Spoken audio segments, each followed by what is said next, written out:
ಮಂಗಳೂರು ಮಹಾನಗರ ಪಾಲಿಕೆ ವ್ಯಾಪ್ತಿಯಲ್ಲಿ ಶಾಸಕರು ಅನುದಾನ ಹಂಚಿಕೆಯಲ್ಲಿ ಹಸ್ತಕ್ಷೇಪವನ್ನ ಮಾಡ್ತಾ ಇದ್ದಾರೆ ಎಂದು ಪಾಲಿಕೆ ಸಭೆಯಲ್ಲಿ ವಿಪಕ್ಷ ಸದಸ್ಯರ ಆಕ್ರೋಶ ವ್ಯಕ್ತಪಡಿಸಿದ್ದಲ್ಲದೆ ಸದನದ ಬಾವಿಗಿಳಿದು ಧರಣಿ ನಡೆಸಿದ ಘಟನೆ ಇಂದು ನಡೆಯಿತು. 60 ಸದಸ್ಯರಿಗೂ ಒಂದೇ ಮಾನದಂಡದಲ್ಲಿ ಅನುದಾನ ಮಂಜೂರಾಗ್ತದೆ. ಶಾಸಕರು ಇಲ್ಲಿ ಸದಸ್ಯನೇ ಹೊರತು ಅವರು ಪಾಲಿಕೆ ಅನುದಾನವನ್ನ ಹೈಜಾಕ್ ಮಾಡುವ ಹಕ್ಕಿಲ್ಲ. ಕೇವಲ ಸಲಹೆಯನ್ನ ಕೊಡ್ತಾ ಇರಬಹುದು. ಅವರು ಅನುದಾನವನ್ನ ಬಳಸಿಕೊಳ್ಳಿ. ಆದರೆ ಶಾಸಕರು ಅವರ ಅನುದಾನವನ್ನ ಬಿಟ್ಟು ಕಾರ್ಪೊರೇಟರ್ಗಳ 7 ಕೋಟಿ ರೂಪಾಯಿ ಸಾಮಾನ್ಯ ನಿಧಿಯಲ್ಲೂ ಹಸ್ತಕ್ಷೇಪ ಮಾಡ್ತಾ ಇರೋದು ಸರಿಯಲ್ಲ. ಮಂಗಳೂರು ಉತ್ತರ ಮತ್ತು ದಕ್ಷಿಣ ಶಾಸಕರ ಕ್ರಮ ಕೂಡ ಸರಿಯಿಲ್ಲ. ಶಾಸಕರು ಅನುದಾನಗಳನ್ನ ಆಕ್ಷನ್ ಪ್ಲಾನ್ ಮಾಡಿ ಕೊಟ್ರೆ ಸದನದ ಗೌರವ ಏನು ಉಳಿದೀತು ಎಂದು ಸದಸ್ಯ ಅಬ್ದುಲ್ ರವೂಫ್ ಅವರು ಪ್ರಶ್ನಿಸಿದರು. ಇದಕ್ಕೆ ಸದಸ್ಯರಾದ ಪ್ರವೀಣ್ ಚಂದ್ರ ಆಳ್ವಾ, ಭಾಸ್ಕರ್ ಮೊಯ್ಲಿ, ಶಶಿಧರ್ ಹೆಗ್ಡೆ ಅವರು ದನಿಗೂಡಿಸಿದ್ರು. ಇದಕ್ಕೆ ಉತ್ತರಿಸಿದ ಮೇಯರ್ ಪ್ರೇಮಾನಂದ್ ಅವರು, ಈ ಹಿಂದೆ ಕೂಡ ಶಾಸಕರು ಕಳುಹಿಸಿದ ಮಂಜೂರಾತಿಗಳು ಸದನದಲ್ಲಿ ಬಂದಿದ್ದವು. ಜನಸಾಮಾನ್ಯರ ಅರ್ಜಿಗಳನ್ನು ತೆಗೆದುಕೊಂಡು ಅನುದಾನವನ್ನ ಹಂಚಿಕೆ ಮಾಡಲಾಗಿದೆ ಅಂತ ಹೇಳಿದ್ರು. ಆದರೆ ಮೇಯರ್ ಪ್ರಶ್ನೆಗೆ ಸಮಾಧಾನರಾಗದ ರವೂಫ್ ಅವರು ಮತ್ತೆ ವಾಗ್ದಾಳಿಯನ್ನ ನಡೆಸಿ ಮೇಯರ್ ಕ್ರಮವನ್ನ ಖಂಡಿಸಿದ್ರು. ಅಭಿವೃದ್ಧಿ ಕಾಮಗಾರಿ ಚರ್ಚೆಗಳಲ್ಲಿ ಬೇಡ ಎನ್ನುವ ಚರ್ಚೆಗಳು ಅನಗತ್ಯ ಎಂದು ಮೇಯರ್ ಅವರು ನುಡಿದಾಗ ಆಕ್ರೋಶಗೊಂಡ ವಿಪಕ್ಷ ಸದಸ್ಯರು ಸದನದ ಬಾವಿಗಿಳಿದು ಪ್ರತಿಭಟನೆ ನಡೆಸಿದ್ರು. ಈ ಸಂದರ್ಭ ಸದನವನ್ನ ಕೆಲ ಕಾಲ ಮುಂದೂಡಿಕೆ ಮಾಡಲಾಯಿತು. ಕೈ ಬಿಡಬೇಕು ಎಂದು ವಿಪಕ್ಷ ಸದಸ್ಯರು ಕೂಡ ಕೂಗಿದ್ರು. ಮಂಗಳೂರು ದಕ್ಷಿಣ ಶಾಸಕರ 3 ಕೋಟಿ 27 ಲಕ್ಷದ ವರ್ಗದಲ್ಲಿ ಇಲ್ಲಿ ಲಿಸ್ಟ್ ಮಾಡಿ ಬಂದಿದೆ. ಇದು ಯಾವ ಮಾನದಂಡದ ಮೇಲೆ ಬಂದಿದೆ ಅಂತ ಹೇಳಿ ನನಗೆ ಅರ್ಥ ಆಗ್ತಾ ಇಲ್ಲ. ಯಾಕೆ ಅಂತ ಹೇಳಿದ್ರೆ ನೋಡಿ, 60 ಸದಸ್ಯರಿದ್ದಾರೆ. ಈ 60 ಸದಸ್ಯರಿಗೂ ಒಂದೇ ಮಾನದಂಡ.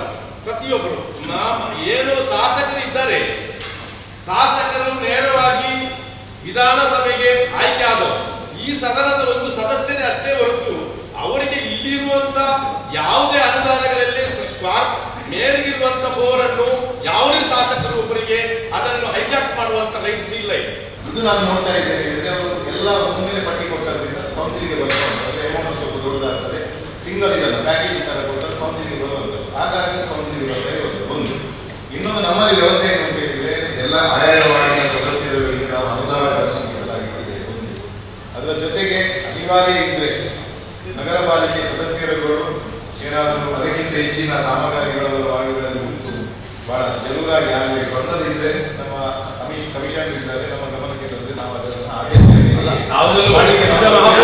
ಶಾಸಕರು ಈ ಸದನದ ಸದಸ್ಯರು ಹೊರತೆ ಅವರಿಗೆ ಇಂಥ ಲೀಸ್ಟ್ ಕೊಟ್ಟು ಈ ಕೌನ್ಸಿಲ್ ನಲ್ಲಿ ಇಟ್ಟು ಅನುಮೋದನೆ ತೆಗೆಯುವಂತದ್ದೇನಿಲ್ಲ. ಹಾಗಾದ್ರೆ ಪ್ರತಿಯೊಂದು ಕಾರ್ಪೊರೇಟರ್ ಇದ್ದಾರೆ, ಅವರ ಲಿಸ್ಟ್ ಅನ್ನು ತಗೊಂಡು ಇದೇ ರೀತಿ ಅನುಮೋದನೆ ಮಾಡ್ಬೋದಲ್ಲ. ಅಲ್ಲದಿದ್ರೆ ನಿಮ್ಗೆ ಅವ್ರು ಕೊಡ್ಬೇಕಿದ್ರೆ ಅದಕ್ಕೆ ನಿಯಮ ಉಂಟು. ಅವ್ರು ಕೊಡ್ಲಿ, ಮೇಯರ್ಗೆ ಕೊಡ್ಲಿ ಲೆಟ್ರು, ಮೇಯರ್ ಹಾಕಿ, ಯಾರು ಬೇಡ ಅಂತ ಹೇಳ್ತಾರೆ. ಎಲ್ಲಿ ಇದಕ್ಕೆ ಅವಕಾಶವೇ ಇಲ್ಲ. ನೀವು 7 ಕೋಟಿ 2 ಕೋಟಿ 1 ವರ್ಷದಲ್ಲಿ ಕಾಮಗಾರಿ ಬಜೆಟ್ ನೀವು 7 ಕೋಟಿ ಒಬ್ಬರಿಗೆ ಶಾಸಕರಿಗೆ ನೀವಾಗಿ ಕೊಡ್ತೀವಿ ಅಂತ ಹೇಳಿದ್ರೆ ಇದಕ್ಕೆ ಏನಾಗ್ತದೆ?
ಎರಡು ಶಾಸಕರು, ಮಂಗಳೂರು ಉತ್ತರ ಮತ್ತು ಮಂಗಳೂರು ದಕ್ಷಿಣದ ಇಬ್ಬರು ಶಾಸಕರು 7 ಕೋಟಿ ರೂಪಾಯಿಯನ್ನು ಅವರಿಗೆ ಬೇಕಾದಾಗೆ ಅವರು ಆಕ್ಷನ್ ಪ್ಲಾನ್ ಮಾಡಿ ಈ ಸದನಕ್ಕೆ ಅನುಮೋದನೆಗೆ ಮಂಡಿಸಿದ್ದಾರೆ. ಅದು ಮಂಡಿಸುವಂಥದ್ದು ನಿಯಮನೇ ಇಲ್ಲ. ಯಾಕೆಂತ ಹೇಳಿದರೆ ಒಬ್ಬ ಶಾಸಕರು ಇರುವಂಥದ್ದು ಏನಂತ ಹೇಳಿದರೆ, ಒಂದು ಮಂಗಳೂರು ಮಹಾನಗರ ಪಾಲಿಕೆಗೆ ಅವರು ಸದಸ್ಯರು ಸಂವಿಧಾನ ಪ್ರಕಾರ ಯಾವ ರೀತಿಯಲ್ಲಿ ಇಲೆಕ್ಟೆಡ್ ಆಗಿ ಅವನು ಚುನಾಯಿತನಾಗಿ ಬರ್ತಾನ, ಅವರು ಅದೇ ರೀತಿ ವಿಧಾನಸೌಧಕ್ಕೆ ಅವರು ಇಲೆಕ್ಟೆಡ್ ಆಗಿ ಹೋಗುವಂಥದ್ದು, ಚುನಾಯಿತರಾಗಿ ಹೋಗುವಂಥದ್ದು. ಅವರಿಗೆ ಈ ಸದನದಲ್ಲಿ ಒಂದು ಗೌರವಾನ್ವಿತ ಸದಸ್ಯರು ಇರುವುದು ಬಿಟ್ಟು ಅವರಿಗೆ ಯಾವುದೇ ಇಲ್ಲಿ ರೂಲಿಂಗ್ ಮಾಡುವಂಥದ್ದ, ಒಂದು ಕಾಮಗಾರಿಗಳನ್ನು ಆ್ಯಕ್ಷನ್ ಪ್ಲಾನ್ ಮಾಡಿ ಕೊಡುವಂಥದ್ದ, ಈ ಕಾಮಗಾರಿಯನ್ನು ಇಲ್ಲಿ ಬಟವಾಟಿ ಮಾಡಿ ಇಲ್ಲಿ ಬಟವಾಟಿ ಮಾಡುವಂತ ಹೇಳುವಂಥದ್ದು ಅಧಿಕಾರವೇ ಇಲ್ಲ ಅವರಿಗೆ. ಅವರಿಗೆ ಏನಿದ್ರೂ ಸಲಹೆ ಕೊಡ್ಬೋದು. ಅವರು ಸರ್ಕಾರದಿಂದ ಬರುವಂಥ ಅನುದಾನಗಳನ್ನು ತಂದು ಕಾರ್ಪೊರೇಷನ್ನಲ್ಲಿ ಕೊಟ್ಟು ಅವರದನ್ನು ಏನು ಮಾಡಬೇಕು, ಕೆಲಸ ಮಾಡಿಸಬೇಕು ಹೊರತು ಸಾಕಾರ ಮಾಡಬೇಕು ಹೊರತು ಅವರಿಗೆ ಇಲ್ಲಿ ಅಧಿಕಾರದಲ್ಲಿ ಹಸ್ತಕ್ಷೇಪ ಮಾಡಲಿಕ್ಕೆ ಎಲ್ಲೂ ಅವಕಾಶ ಇಲ್ಲ. ಇದು ಆ ಅಧಿಕಾರದ ದುರುಪಯೋಗ ಆಗ್ತಾ ಇದೆ ಅಂತೇಳಿ ನಾವು ಇದರ ವಿರುದ್ಧ ನಾವು ಹೋರಾಟ